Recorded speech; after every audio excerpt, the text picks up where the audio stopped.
Hi guys, welcome back to another week of e-commerce marketing chats with myself, Charles, and Jimmy. Jimmy, mate, how's it going? Yeah, good. I always mention where you can find us at the end of the episodes, but for the people that have tuned in straight away, if you want to check us out, go on Facebook and look up Shopify Marketing Secrets or follow us on YouTube at Ecommerce Marketing Chats. And I think we're on some of the podcast platforms now We too, are. Charles, is that right? Yeah. So if Spotify you and if you guys are Apple listening to Podcasts. us on one of those, yeah, if you guys are listening to us on one of those, thanks very much, and we'll get stuck into another episode of Ecom this week. I think just carrying on from last week, Charles, I said I was going to test one of the affiliate apps that for Shopify. So basically, if you have a product and you want to get people to promote it, I think a good way to do that is to offer them an incentive. So we have just set up the app called Up Promote, and so far so good. It was pretty simple to set up. You could set up a really nice registration page. The affiliate that we wanted to get on to test it actually is kind of helping us test it themselves. One, because it'll be beneficial for them. I think it'll be a win-win partnership for that particular person that we've reached out to for this partnership. But also as well, like they wanted to test that it was working by themselves anyway, and they just made a legitimate order through the site. So it's just like, hey, this is what it's for. This is great. Like one person's already made the sale. Like usually we wouldn't promote self referrals, but we've just approved that, and then we can test the payout. We're up to testing the payout method at the moment. So I've accepted that sale as commission worthy and now, but they haven't put their payment details on the app yet. So with the app, you can, at the moment, the options that we've chosen, you can either do PayPal or direct bank transfer. And so that's how the payouts will work. But essentially, yeah, it's been super easy to set up. From what I've seen already, it's already tracked the test sale. It's showing in the back end, showing exactly how much it is, and now we're just up to testing the payout portion. But if you are looking for I guess an app to, rather than always relying on paid ads, this is a form of paying for traffic, but you're more paying for the result that they bring rather than the traffic itself. So you're not actually paying the affiliate to bring the traffic to your site, you're paying for the affiliate to generate sales. So you're only paying for the result. And depending on how much they purchase, it could be significant or it could just be like a small amount if they make a small purchase. So it's definitely like I wouldn't call it paid advertising, but you are paying for the result, if that makes sense. Okay, so what exactly you're saying? It's not paid advertising, but you're paying for the result. What exactly is this? This affiliate. Yeah, so if they set it up and the affiliate signs up, like for when if you're comparing it to Google Ads, for example, you're paying for the click, the traffic to your site. You're not necessarily paying like if that click then comes through to your site and converts into a sale, you're not paying Google anything extra for that. So you're not actually paying for the traffic.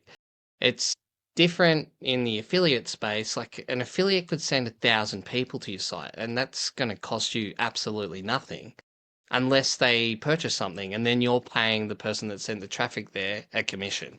So you're not actually paying for the traffic, but if they make a purchase, then you're paying the affiliate a commission. So it works, I guess it's slightly different to paid traffic, as in you're not actually paying for the traffic, you're paying for someone else to promote your brand, and then if that converts into a sale, then you're giving them a commission. So slightly different way of looking at it, and I think it's almost better paying for the result. You know your exact margins, you know how much you can give up, and you're never not paying for a result with kind of affiliate commissions, if that makes sense. Yeah, interesting. So what's been on the cards over the last week, Jimmy? What you've been working on? What's happening in Yeah, the so client so world? in the yeah in the well in the coaching space, I've kind of been preparing people for Black Friday. One of in the Google Ads space. So I think one of the biggest neglected things in Google Ads is if someone sets up a brand campaign. So there's always a debate: would you have got the sale or not? Whether you're paying for your brand or not. I always believe in buying some brand traffic but paying a really low amount for it because of how low the organic results are sinking now. I think it's good to protect your brand from competitors and show up really high in the paid section.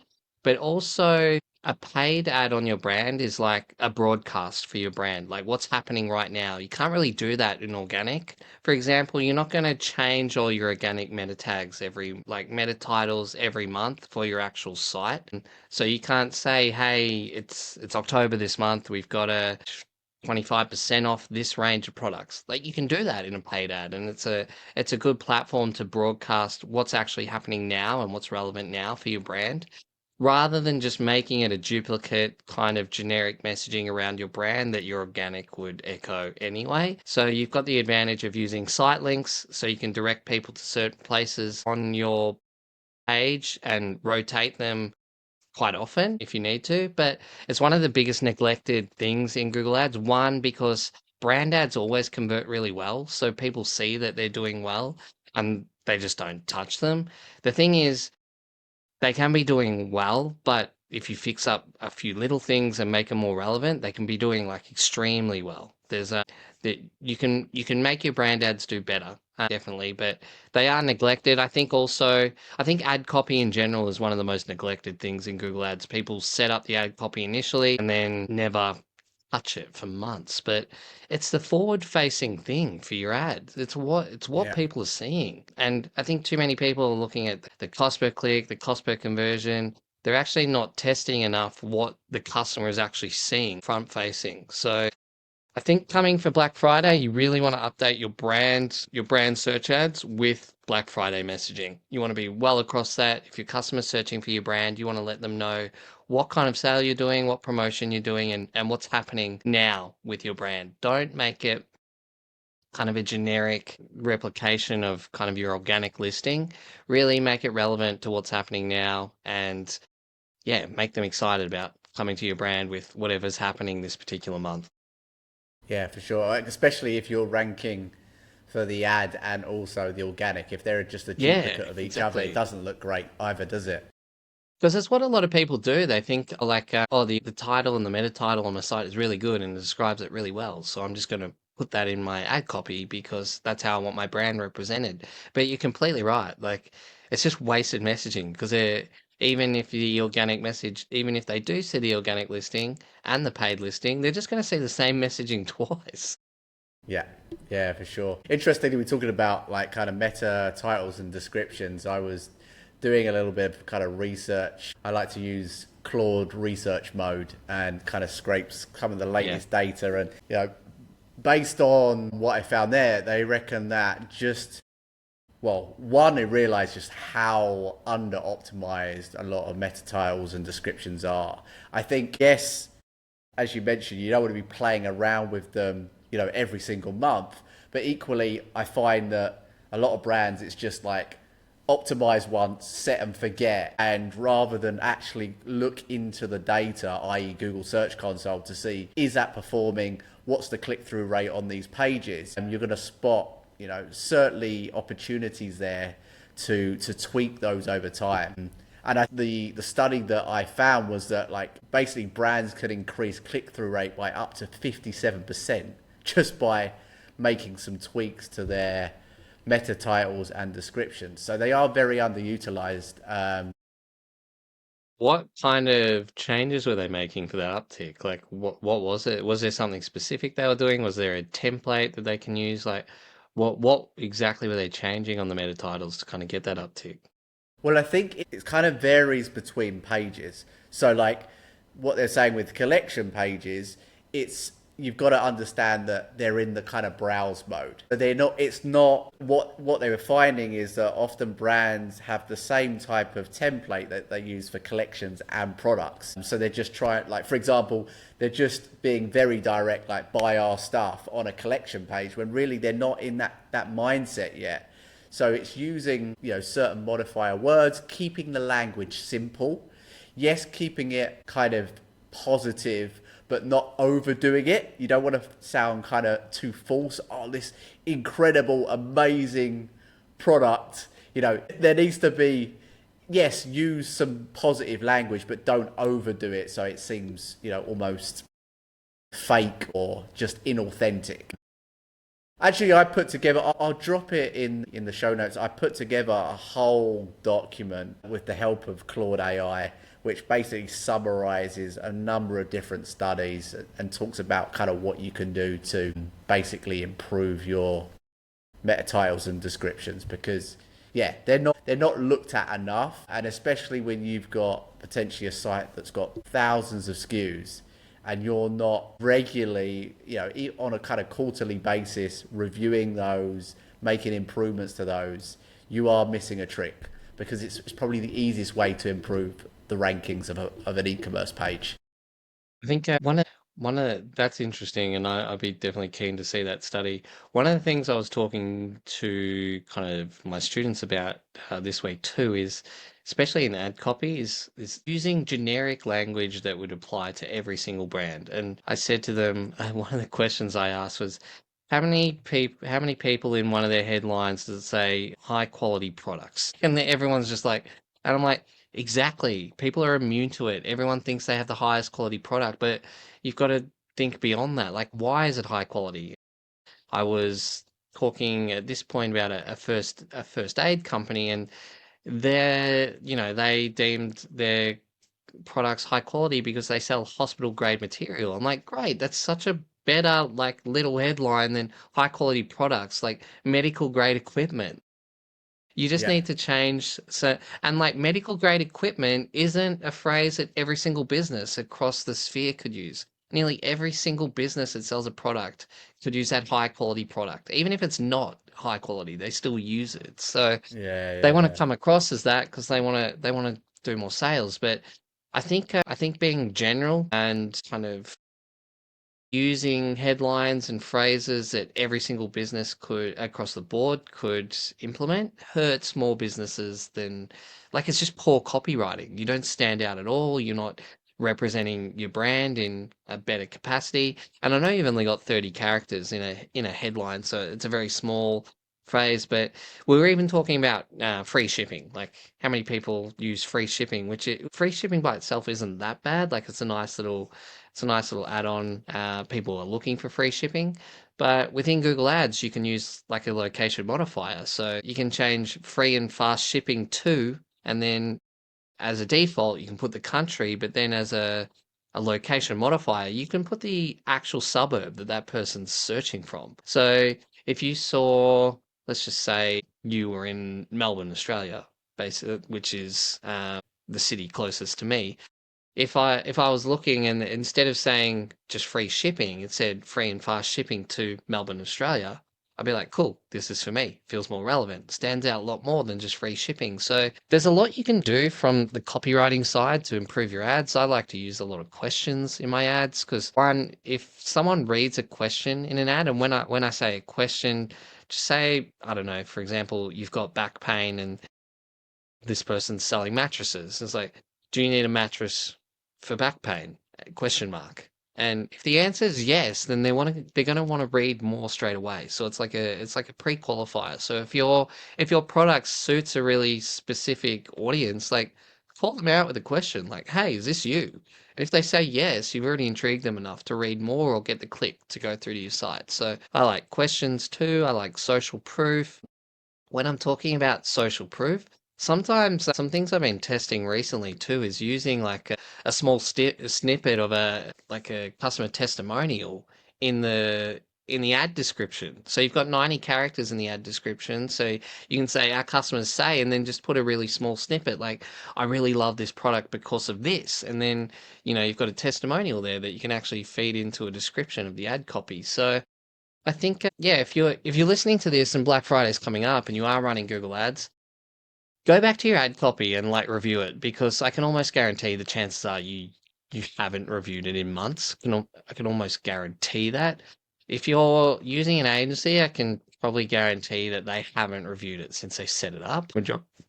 It's one of the poorest. I mean, it's so easy to run two ads in a split test every fortnight or week, depending how much traffic you're getting. But across a lot of ad sets, it's a lot of work. So, like, a lot of these businesses won't do it. So, I think if you are running your own ads, definitely split test your ad copy. And as Charles said as well, kind of review your meta titles and meta descriptions as well, because this is another thing from products I've been talking about this week. I've seen like I've seen people like call their products like just bundle pack. Like that's the product name.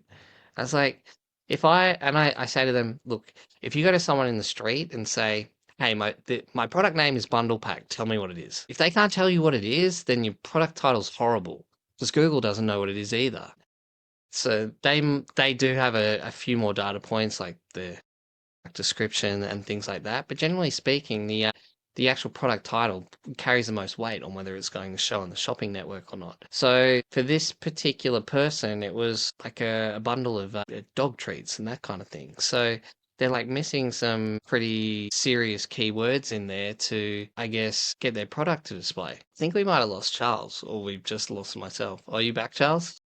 Yeah, I think it's mine. Can you hear me? That's all right. Yeah, yeah, I can hear It you now. just cut So out there. it's That's all right. There was no Yeah. dead air time. I'd literally just finished what I was saying. Yeah, briefly recap on what you just said because I was just about to say something related to I was that. just about to say, so the bundle pack was their product was actually like dog treats. So, but there was nothing in the product title about dog treats at all. What was in the dog treats, anything like. So, if you were going to rewrite that title instead of bundle pack, it'd be like dog treats, 2 bags of superfood treats, or something along those lines, and then you'd put the weight of the bag, like or 2 times 500 bags. So you want to be just really descriptive of the product, tell people exactly what it is. It just helps in your Google shopping so much, and even if you're not running Google Ads, it helps in your in the shopping tab for the free listings. So yeah, in terms of like your meta descriptions and meta titles, you also want to make sure that your product title for your site kind of matches up too. You don't want to call it. The test for me is if you walk up to someone on the street and you say, "This is my product title. Tell me exactly what the product is." If they can't tell you exactly what it is, your product title isn't good enough. Yeah, no, I absolutely agree. Actually, I always say that the worst page on an e-commerce site is the shop all collection page because it's the most it's useless from an SEO perspective because it's not giving Google any indication really unless you've obviously optimized the meta title description what that collection is related to. So I always say like if anything you can just I would like redirect that to a more keyword focused collection, so changing the URL title or just no index no follow that particular shop all collection and create a brand new collection that's more relevant that you can actually put proper optimization around. But yeah, same principle, like shop all, what does that, if Google can't understand what's on the page, then it's not going to rank. I think this is where people's ads become really bad too. Like the ones like Performance Max. Google's really taking a lot of information from your site and trying to find relevant traffic. If it doesn't understand what your product is or exactly what it does, then it's going to send you a bunch of trash traffic until it can work it out. I'm thinking of an example this week on an account that I saw it. They were selling like the metal artwork. It was for a particular niche, which I'm not going to name, but um, at I'm trying to think of an example that's not in that niche. So let's just say they were like fishing metal art pieces. Google, in this particular instance, if this was the example, Google was just sending them traffic for like fishing poles and fishing bait and stuff like that because they just hadn't named their product well, and there was some in there for metal art, but it just the majority of the traffic coming through was trash. And this comes down to how well you've optimized your site. I can almost tell who's optimized their site well just based on how well Performance Max does for Google Interesting. Ads. Yeah. So there definitely is crossover. There is a lot of crossover there. If Google can understand the site well and it's well kind of search engine optimized, then the ads tend to do better too, without me having to do a lot more of the heavy lifting. So Are um, you advising your clients in terms of, because one of the first things that I often look at is the URL. Like, is it actually related to the page? Is it target? Typically I like to put the main keyword phrase that I want to target for that page in the URL. If it's not there, I'm looking like, is it related at all? Is it got numbers and underscores and things that I don't yeah, really think Google's going to find that hard to read? you know, are you playing with that at all? Are you advising clients on not that, on or is that links, something no. you're not really touch? Not on links, no. And it's funny you mentioned that because I had this discussion today with that affiliate that I was talking about. He's like, "Oh, I checked some of the links and like the names of the products and some of the links don't match the page that it goes to." I literally said to him, don't worry about it. We're not changing the links and it's not our focus because he was worried that we were going to change the links to fix them all up and then all the affiliate links that he'd set up for those individual products wouldn't work anymore. So, yeah, to be honest with you, for this particular client that I'm thinking of, yeah, to be honest with you, we haven't optimized the links at all. Yeah, interesting. Yeah, I mean, look, it's there's a lot of crossover and different remits, and you know, The links definitely, well, in my opinion, what the actual link is definitely doesn't, I wouldn't say play a huge factor in the ad. Like Google's going to send the traffic there regardless of what the link is, but I can see it definitely having more of an impact on the SEO side. yeah, for sure, it absolutely does. Yeah, as a rule of thumb, I always, like I said, if I can. Although, having said that, there are some nuances to it. Like, I see some SEOs that will, you know, optimize and change all the URLs. And I'm like, look, I want to first see is that page performing well or not. I don't want to be Yeah. creating a whole bunch of 301 redirects because that actually kind of bloats out the site and can have an impact on load speed. So, yeah, it's kind of a case by case basis. Yeah, and I wouldn't say if you're testing something like that, I would definitely not do all of them at the same time. I'd probably do a small batch of like 5 or 10 or whatever you think's a good number to test, depending on how many products there are. To be honest, there's a small chance that it could backfire and you lose traffic for a little while. What you don't Yep. want to happen is change every single link and lose all that traffic for a little while, rather than just testing like 10 or so and saying, oh, there was actually a significant drop off. Let's not implement this across all the other products straight away. I was actually reviewing a site not too long ago, and they had exactly that situation. They had an SEO that set up a lot of redirects, and it basically tanked the traffic. There was a number of other things going on, but that was certainly one thing that, yeah, you've got to be careful when it comes to, just changing a whole bunch of URLs. It does, like I said, it comes with a little bit of nuance and experience. Yeah, absolutely. And yeah, I think that applies for everything though. Like do a small batch test across any major change that you're making, whether you think it's small or not. Just because you just want to have a look at the impact that it did have and f depending on how big your business is too, if you decide to just roll the whole thing out, it can have like a massive impact on like the whole site. Yeah, it can be a huge hit to revenue too. And even if it is going to work the other way, I don't think it's going to be like an astronomical lift off to where it was previously. I think it's going to gradually improve over time. Whereas it can have a dramatic impact fall off the other way. I think that's what I've seen on my end. What have you seen on your end, Charles? Have you seen any like hockey stick movement for like those changes, or is it more like kind of the gradual increase It's for kind of those kind of changes? gradual. Also, if you just change the URL but you don't optimize the title and description, it's not really going to have the effect. You've got to do it all in sync. So, changing the URL and doing some of the on-page optimization for that particular page. Yeah, What it's should it's an cumulative effect basically. You what know, it, should be? Sorry, Charles, you go. no, no, go good, yeah, all good. I was just about to say, what should businesses be? Because I kind of had this discussion at the moment, this week. Like, what should businesses be doing in preparation for Black Friday on the SEO front? So every site, whether you're small or large, in my opinion, should have a dedicated Black Friday sales page.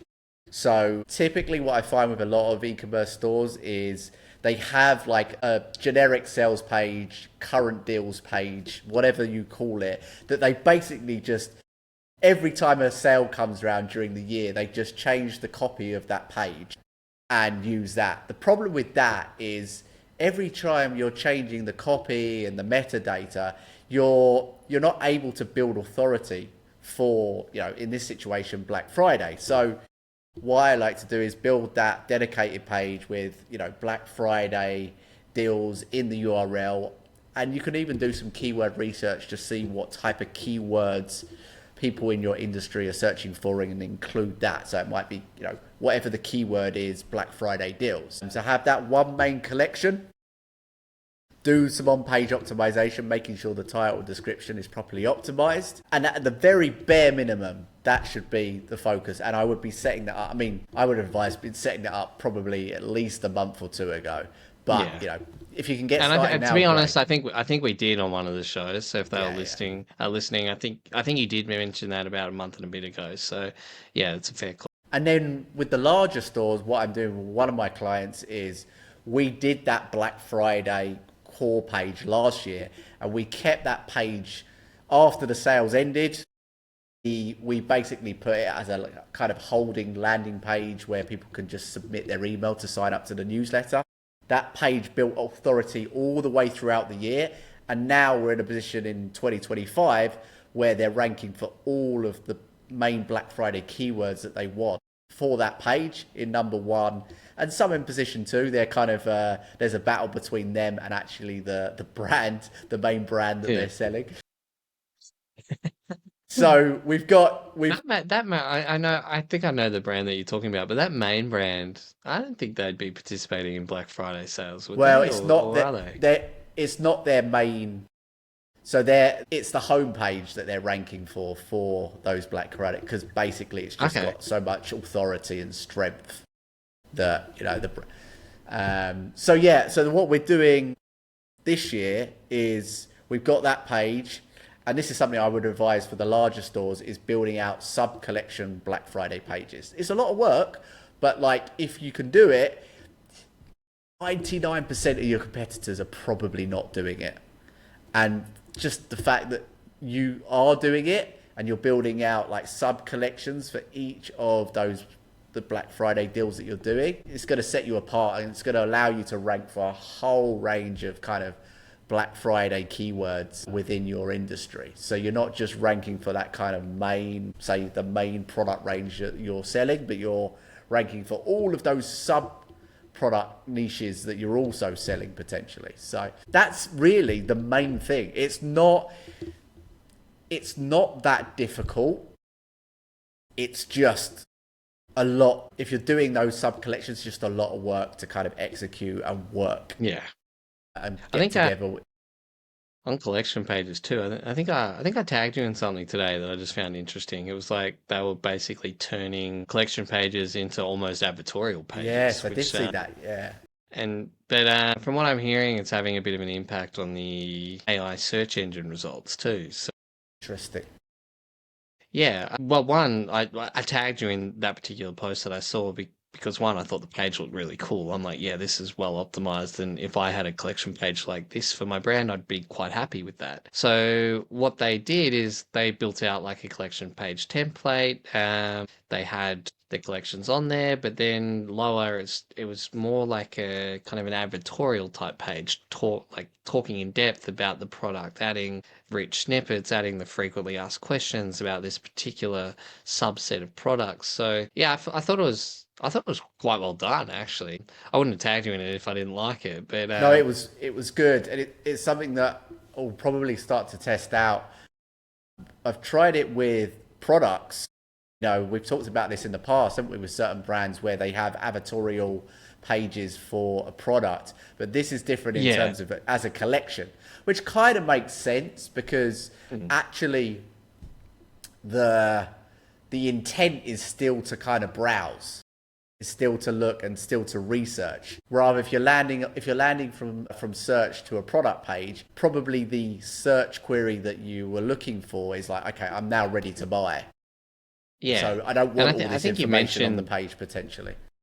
Yeah, I think you mentioned that at the start of the show too. Like when you go to the collection pages, you don't want like buy, like all this, the kind of figuring out what they want. Whereas if they go to a product page, they've usually come there from a shopping ad or somewhere more specific. So they probably are ready to buy or interested in buying. But yeah, I kind of like that. I kind of like that advertorial approach to collection pages. I think, like I've seen a little bit of it, even across my own clients, but I just think the way that they laid it out, like, looked much better was, and I think too, they were really focusing on all kind of the key elements that you'd need to rank well in AI search as well. So I think the collection pages may play a bit more of an impact longer term.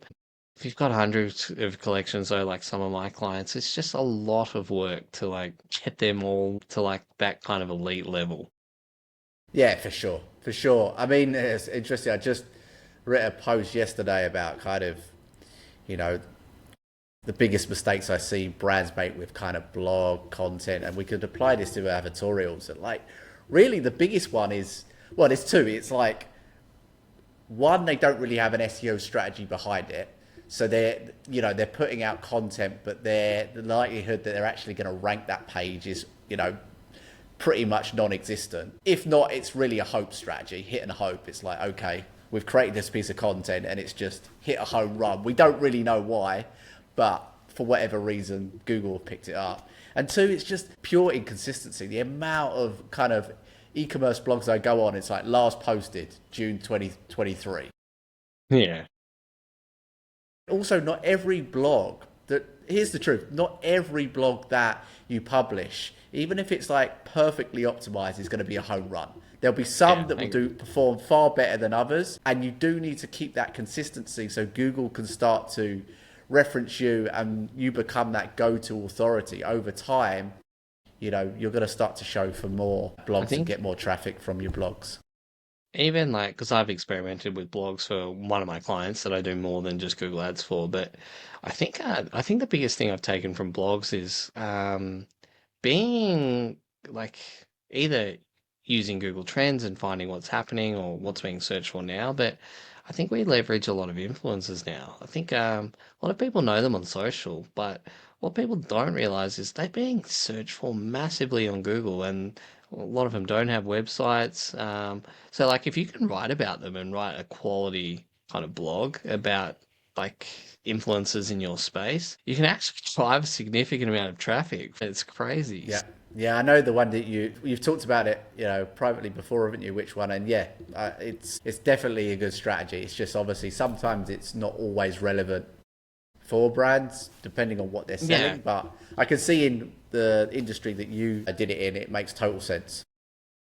Yeah, I think, but like even when we were discussing the affiliate program that people can use to like get people to promote their brand, if they're reaching out to people that they want to promote their brand and they know that person through social media or whatever, like even people like that are worth like writing about. I'm thinking about like, I'm trying to think of an example that's kind of a bit outside the realm, but you know those videos where they cut gardens and lawns and do like these Yeah, before and yeah, yeah, afters. yeah. If you were selling a lawnmower, like it would be a fantastic idea to write about like these guys on social media that are doing it. One, because they wouldn't have their own sites set up. A lot of them are only on social media, but so many people are talking about them. They have millions of followers, drive an enormous amount of traffic, especially if they've used one of your products in one of their videos and you showed that video and they already have the authority. So if you're showing them using your product, yeah, if I was, for example, if I was one of those lawnmower companies and I saw them using my product, I would just be doubling down on a blog article like heavy about that, why they use that product, what makes it better than the rest, frequently asked questions about that product, videos of that product, all in this blog article. I can almost guarantee that that would rank if you were talking specifically about the influencer that was using that product. Yeah, absolutely. I think, we've talked about it in the past, but it really, if you are going to go down the route of creating blogs, it is so much about quality versus quantity. Yes, you need to get a certain amount of volume out, but in the world of AI where you can just create 20 blogs in, matter of, an hour or 2 hours and just publish it, you're going to really differentiate yourself if you focus on, okay, is this a quality piece of content? How easy is it for someone else to replicate? If the answer is, well, anyone could do it, then I would advise not publishing it. Like, Yeah. you want to make it so that it's something that people are generally going to want to read, and it's got different facets and elements on the page, which again is going to help you to show up for kind of AI snippets and AI Yeah. searches on different platforms. I think too, like I don't want to scare people off from using AI for their blog content because that blog content that blog that I wrote like over a year ago that's getting an enormous amount of traffic for one of my clients basically templated the whole thing on AI. Like I haven't gone in there and written it, but what I have done is I've taken what they've written and I've formatted it. Like I haven't just pasted a block of text from AI. Exactly I've that. taken what AI has given me. I've humanly edited it and then I formatted it to look great on kind of a blog content. So I think where people are going wrong, and I saw this with one of my clients, they just cut and paste it straight from AI. And when you see a blog with M dashes everywhere, you just know it's done by AI. It's just like Yeah, I mean, like that's just you in haven't my even opinion, that's tried to human edit yeah, this. that's just pure laziness. If you haven't got the time to just take the M dashes out, like that's just next. And I think that's the problem. Is as much as AI is incredible for creating content, and again, I use it with some of my clients that are happy to use it. There's a lot that goes into, like I said, the structure of the content. You know, me and Jimmy, we're not just taking that blog article and just pasting it onto a site. We're taking the time to add in different elements and making sure not only is the copy good, but the actual design of that page is good as well. Because that's just equally as important, if not more important. Yeah, I think the design just makes it more readable and skimmable, and if there's some rich media content on there, like videos, people hit play and they're actually interested in the video. That's all time on site. So Yes, yes, yep, some of the videos that I've posted on blog articles are like 3 hour long podcasts. So yeah, yeah, yeah, if they sat there on the site and watched the whole thing, it's like, you know, 3 hours of on page time.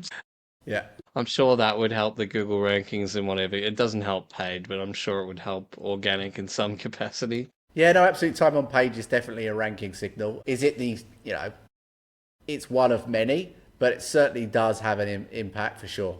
For sure. Yeah, so Interesting. I think there's a lot just from two little things that we've mentioned already that you can do in the lead up to Black Friday. One, if you're running Google Ads, get your brand search campaigns, get them ready to go with kind of your latest up-to-date sales messaging. And two, if you haven't already on the organic side, create now your kind of Black Friday sales page. Have that ready to go. Even if you don't want to put products on there yet, make sure you've got the page title and description about what's going to be on there. And like Charles said, you can put like an email capture on there too. So if there are no sales or products on there, at least people can put their email in and get notified when those come out. Yeah, yeah, absolutely. I think another thing that I've been discussing in the e-commerce world this week, in kind of preparation for Black Friday, is being across what's happening across other channels. So I said this to a client today, like I know you guys are doing emails really regularly. I would love to know in advance what all those emails are going to be, because I just want to make sure that whatever product or category that they're promoting, we want to be completely covered on Google Ads. So when I say that is when an email goes out about a particular product or a particular category, I always notice an increase in the Google Ads traffic, either for the brand or for the product specifically that they've sent out about during the time of the email.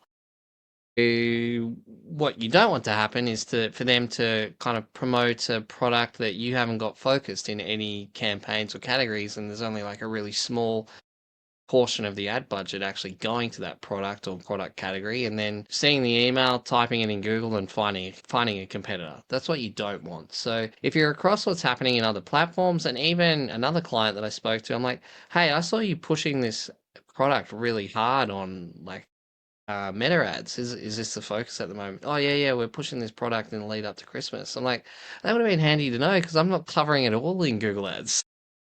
Yeah, I think depending on who's listening to this, whether you're a business owner or marketing manager, if you're a marketing manager, every every different agency or whoever's working on your different media accounts should know what's happening because you're kind of should be communicating that across all. But if you're the business owner, it's not like sometimes you're just telling the freelancer or agency that's working on each particular thing, like, hey, I want you to focus on this, I want you to do this, but you're not actually telling the other section, hey, we're focusing on this product on this platform, because they can actually help you get additional exposure for that product or capture the demand that you're generating from other platforms, whether it be Meta, email, or whether you're pushing something hard on Google Ads and you want to make sure it's heavily retargeted on Facebook. Like they all work together. So if you're wanting to push a particular category or product and you're pushing it on one platform, just make sure that if you do have different people running different platforms, just make sure they're all aware of your vision to kind of promote one particular product or category. Yeah, I think it's a really good point. I know that I've been in situations before in previous years where you get told about a sale or a Yeah. focus a week before Black Friday, and you're like, okay, so A maybe, week's pretty generous. Sometimes, yeah, most of the time, it's the night before. Hey, we're sending this yeah, live. They're sending this email live tomorrow. What tomorrow? Why am I just hearing yeah. about this now? I know. So yeah, it's important. It is important, and I think particularly one of the your whoever your web development team is or design, whoever is responsible for that part of the business needs to be certainly informed about that, because without that, none of these sales are going to get live. Actually, Jimmy, one thing that popped into my head.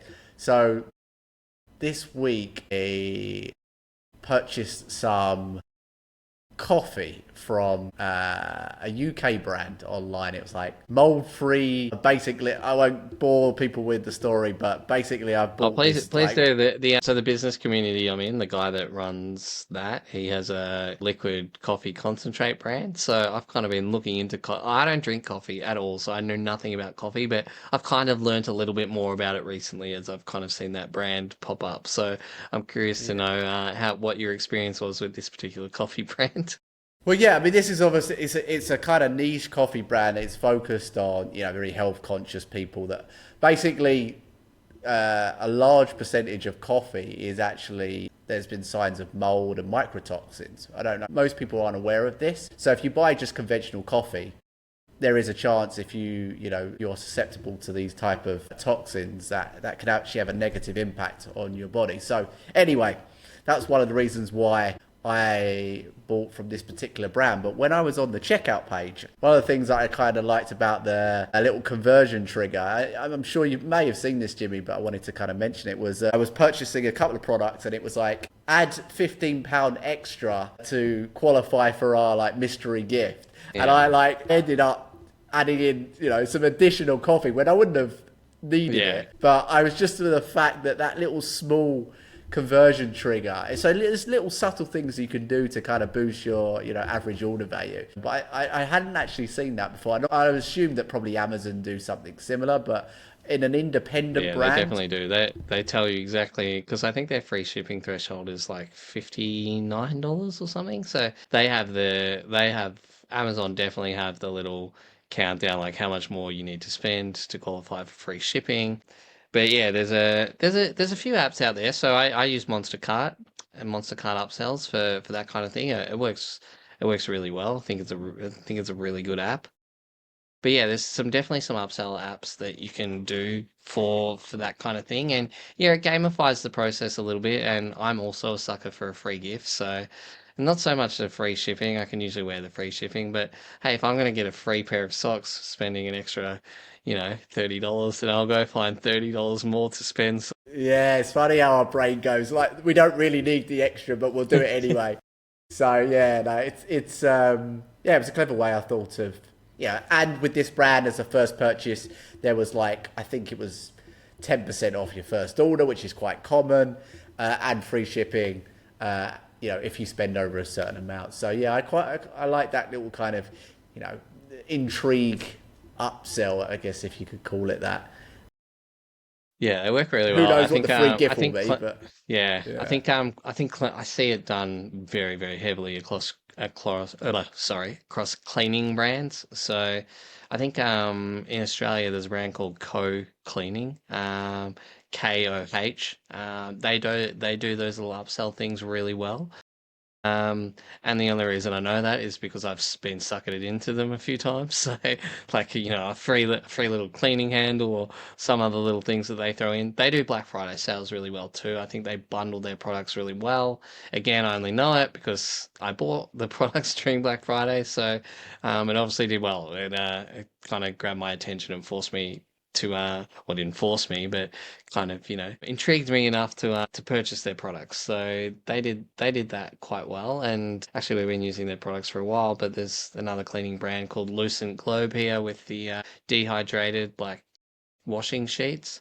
they've been awesome. And like I wouldn't use anything else now for dishwashing detergent or laundry detergent. You know when you've got laundry detergent, right, and you've got the powder and you tip it in, the freaking powder goes everywhere and it's all over the floor and it's all over the bench. Like that's like completely gone now with these sheets. There's none of that powder anywhere. And I was just like, oh, it was. I didn't realize how much it annoyed me until it all disappeared and it was clean. I just felt better. So dehydrated cleaning sheets. If you guys haven't tried it, you don't have to use them from Loose and Globe. You can try any brand. I'm sure they're all much of a muchness. But yeah, dehydrated laundry sheets, so good. And Interesting. yeah, have you tried them, Charles, or not? No, no, I've not. Do, Yeah. using the powder, I know it's liquid. liquid? Yeah, yeah. Not that my other half tends to do all that stuff. So I'm, Yeah, I, so does mine, but luckily yeah, enough. But actually, I actually do my own washing, but Jody does like the family washing. So gotcha. Yeah. occasionally she'll do mine, but somehow all my stuff goes missing whenever someone else does my washing. So I prefer to just do it myself.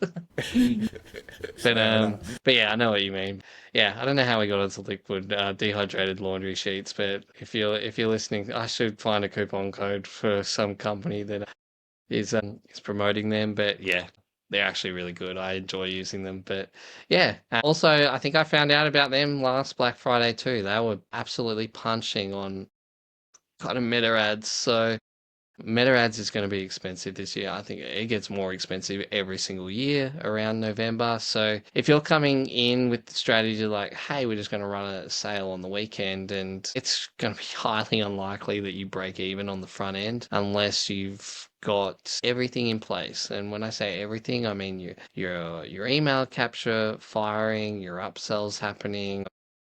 Make sure you've got your profit margins baked into how much the advertising is going to cost too, because your cost per acquisition it can go up. I would say because the cost per click goes up, that your cost per acquisition goes up too, but it's not always the case because usually your conversion rate is actually a lot higher during Black Friday, especially if you've got a good sales. So it kind of offsets that increase in cost per traffic. So yeah, just go out with a strong offer that you can make profitable, and yeah, it should do well across those display networks like Facebook and or Meta, whatever everyone's calling it now these days.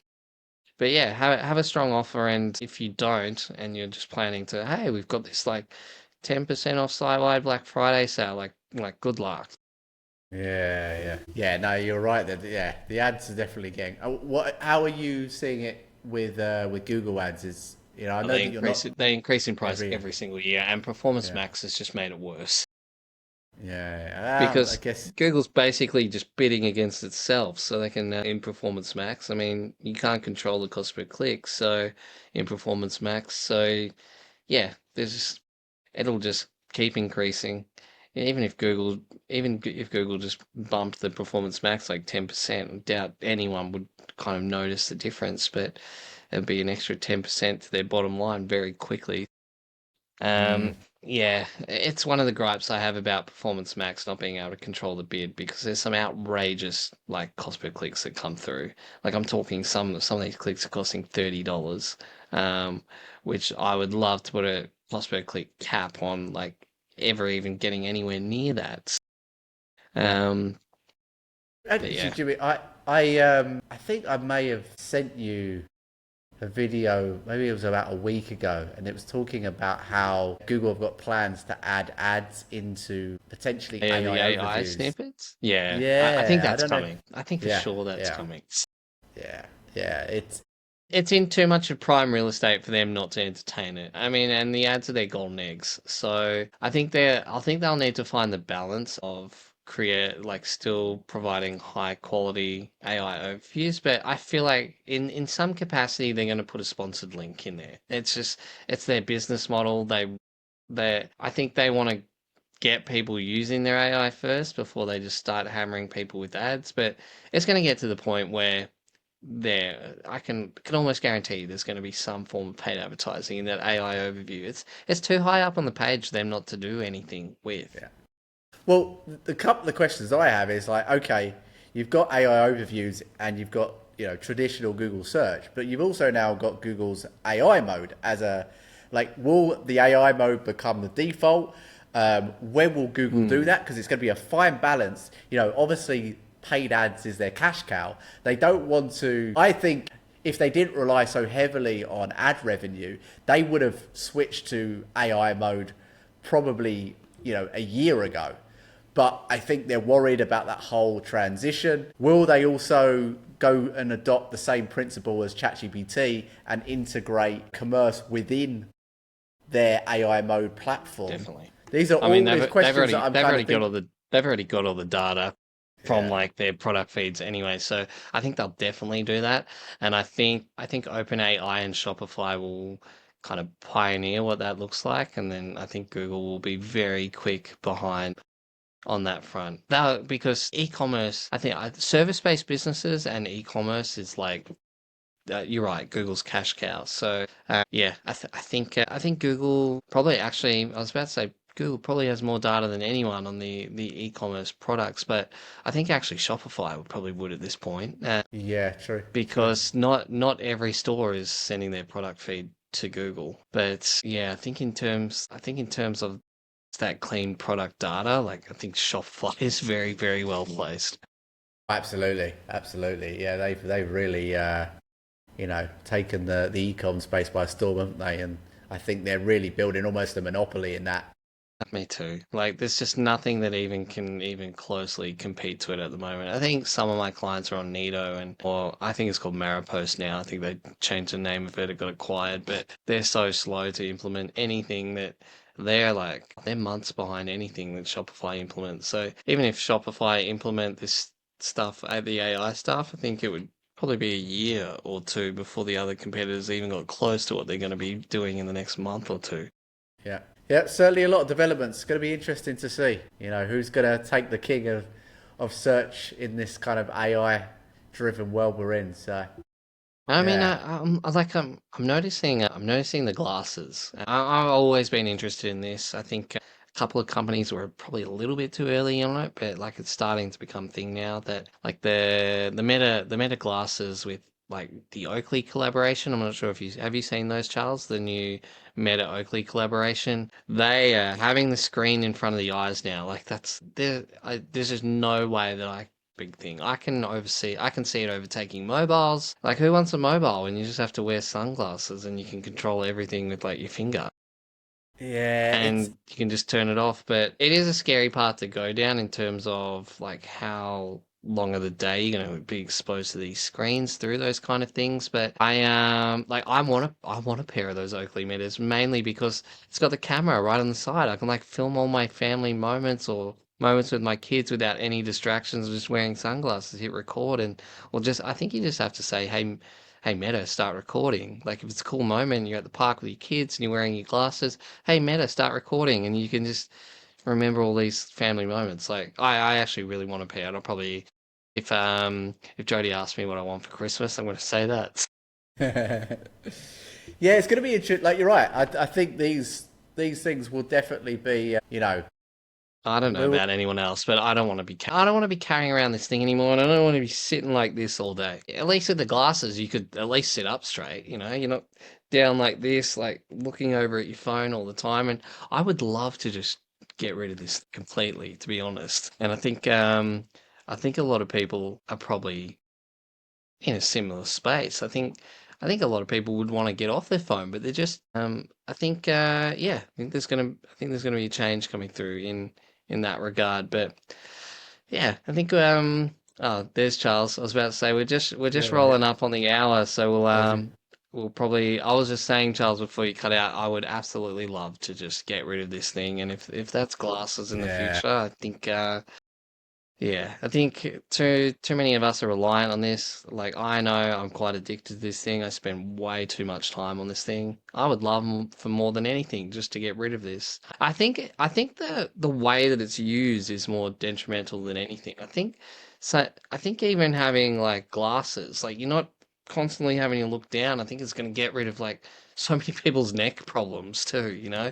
And this hunchback, I think the further you can move away, I'm looking forward to these being gone. Although I have seen that I have seen Tesla's bringing out a new model phone. Have you seen that? And No, it's actually one of the selling points is you don't need data because they're going to connect you for free if you buy that phone to Starlink interesting, and you'll be interesting. able to use it. You'll be able to use it globally. Like I heard that, I'm like, I'm sold. Like if you're a traveler, you're gonna get that phone for sure. Like you won't Yeah, have to pay for data in every single country, and you'll be connected to Starlink all over the world. Like it's um, it's a no-brainer. Like if I was traveling, even if I wasn't traveling, it sounds like a really enticing phone anyway. I'd be keen to give it and I love what Elon does. I think he's light years ahead of everyone else in terms of where he's thinking. But yeah, the Tesla Model phone could be interesting. So I'll definitely be keeping an eye on that. yeah, yeah. Look, I think, I think Apple is certainly going to be in trouble. They've I not hope so. I innovated can't stand for Apple. yeah. I used to be exactly like, I was like, oh, I hate Apple products, and then I bought them back, and then I was like, oh, damn it, and then I ended I've up still buying an got a Mac iPhone. and I still hate them.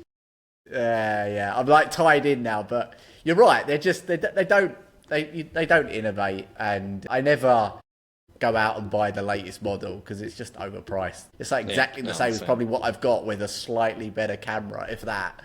Yeah, that's it. The camera's updated, slight software Yeah, update too. So, yeah, yeah. all right, Good stuff. I think we just hit the hour, man. So it's probably a good place to leave it here. Discussion on which phone models people are using. Or let us know in the comments. I'm Samsung. Sounds like Charles's iPhone. Who knows? It could soon be Tesla. But thanks for tuning in for another episode, guys. Like I mentioned at the start of the call, if you want to follow us, you can follow us at Ecommerce Marketing Chats on YouTube or Shopify Marketing Secrets on Facebook. So catch you then, and we'll have some more e-commerce chats next week. See you guys. Take care.